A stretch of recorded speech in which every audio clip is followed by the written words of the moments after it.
आई भैया हम गायक कलाकार सुजीत सने माई बाबू खातिर एगो गीत गावतानी।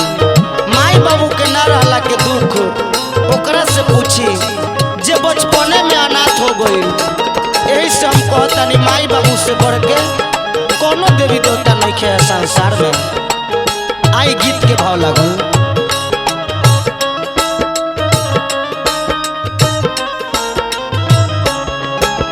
मिल जाई चारों धाम पूजा माई बाबू के चरण है। मिल जाई चारों धाम पूजा माई बाबू के चरण है।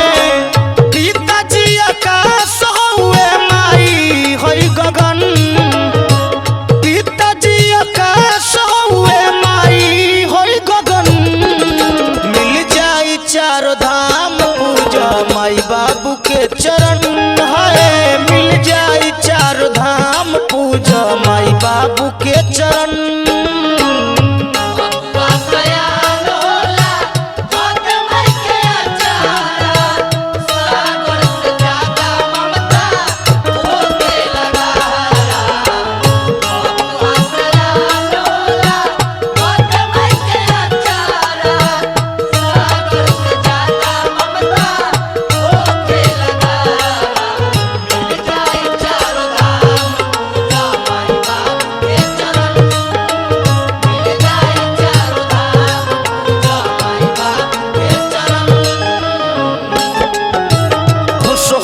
माई बाबू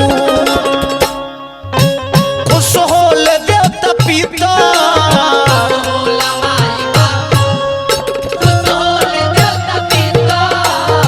जौना घर में बसेले घर ऊ होला पवित्र।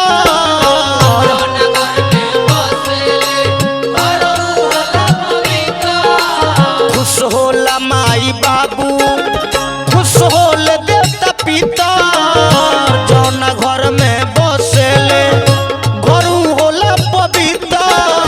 अचरा सबर के कोनो ना होखेला शरण। अचरा सबर के कोनो ना होखेला शरण। मिल जाई चारों धाम पूजा माई बाबू के चरण है। मिल जाई चारों धाम पूजा माई बाबू के चरण।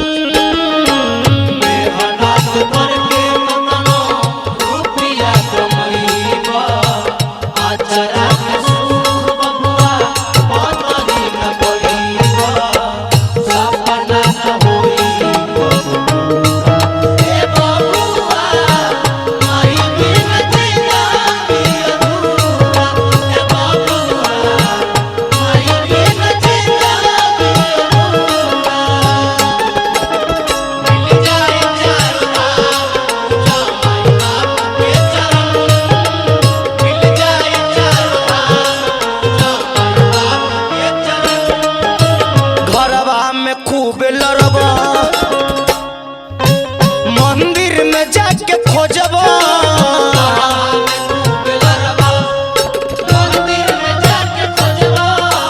देवता भी ये सोची है देवतों के तू ना हो खबर।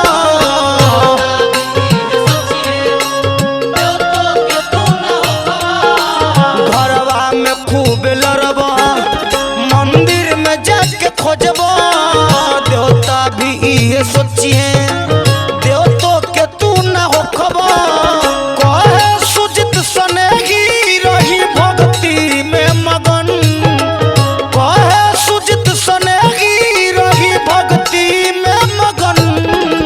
मिल जाई चारों धाम पूजा माई बाबू के चरण है। मिल जाई चारों धाम पूजा माई बाबू